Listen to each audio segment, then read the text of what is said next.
இறைவனுக்கு நன்றி. Hi friends, இன்றைக்கி சூப்பரான விஷயத்தை பற்றி பார்க்கலாம், எப்படி தூங்கலான்னு. ஃப்ரெண்ட்ஸ், இப்போ தூங்குறதை பற்றி பார்க்கலாம். தூங்கும்போது நம்ம பாட்டில் மல்லாக்கப்படுகிறது, குப்புறப்படுகிறது அந்த மாதிரிலாம் இருக்கக்கூடாது.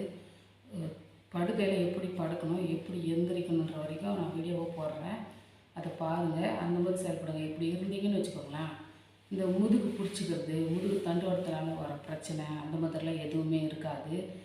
மோஸ்ட்லி இந்த கையே யூஸ் பண்ணுங்கள். அப்படி தலைகாணி யூஸ் பண்ணுறீங்கனாலும் ரொம்ப மெலிசாக இருக்கிற தலைகாணி யூஸ் பண்ணுங்கள். கொஞ்சம் உயரமாக இருக்கிற தலைகாணியில் யூஸ் பண்ணி வச்சுக்க, சர்விக்கல் ப்ராப்ளம் வரும்.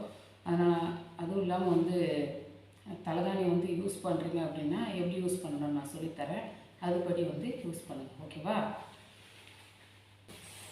ஃப்ரெண்ட்ஸ்?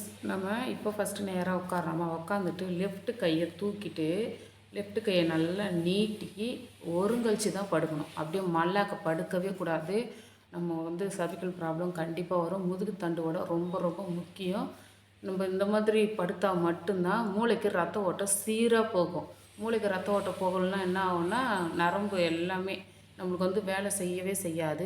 இப்போது எஞ்சான் உடம்புக்கு சிரசே பிரதானன்றாங்க இல்லையா?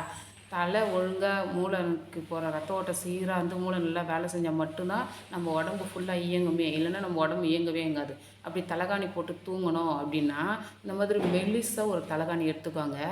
தலைகாணி எடுத்து இப்போ மல்லாக்க படுக்கணும் அப்படின்னா அப்படியே வெறும் தரையில் மல்லாக்க படுக்கவே கூடாது. ஃபஸ்ட்டு ஒருங்கழிச்சு, அதுவும் லெஃப்ட் சைடாக ஒருங்கழிச்சு, அதுக்கப்புறமா இப்படி மல்லாக்க திரும்பிட்டு நம்மளோட ஷோல்டர் பார்த்திங்களா, அந்த ஷோல்டரே அந்த தலைகாணிக்கு போயிடணும். அவ்வளோ மெலிசாக இருக்கணும் தலைகாணி. இப்படி வேணால் படுக்கலாமே தவிர அப்படியே ஸ்ட்ரெயிட்டாக அப்படியே படுக்கவே கூடாது. மூளைக்கு ரத்த ஓட்டம் போகவே போகாது. மூளைக்கு ரத்த ஓட்டம் போனால் என்ன ஆகும், கை காலெல்லாம் மரத்து போயிடும். கை கால் நிறைய வேலை செய்ய போகிறதுக்கு காரணம் கொடுத்தேன். இந்த மாதிரி வேகமாக எந்திரிக்கவே கூடாது. ரொம்ப ரொம்ப தப்பான விஷயம்.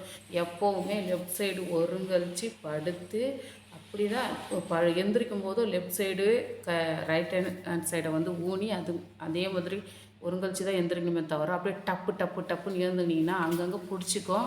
நமக்கு உடம்பு ரொம்ப கெட்டு போயிடும். முதுகு தண்டுவோட ரொம்ப ரொம்ப முக்கியம். சர்விக்கலும் ரொம்ப முக்கியம்.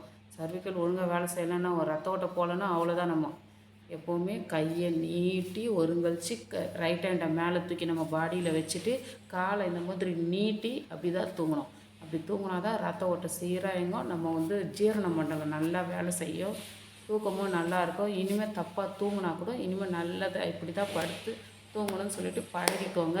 இந்த 2 தலைகாணி 4 தலைகாணிலாம் போடுறவங்க தயவு செஞ்சு தலைகாணியை தூக்கி விசிறி போட்டுட்டு தலைகாணியை இந்த மாதிரி மெலிசாக வச்சு தூங்குங்க.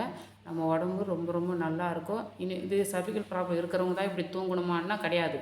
நார்மல் பர்சனே இப்படி தான் தூங்கணும். இனிமேல் இப்படி தூங்கிறதுக்கு பழகிக்கோங்க. எல்லாருமே நல்லா இருங்க.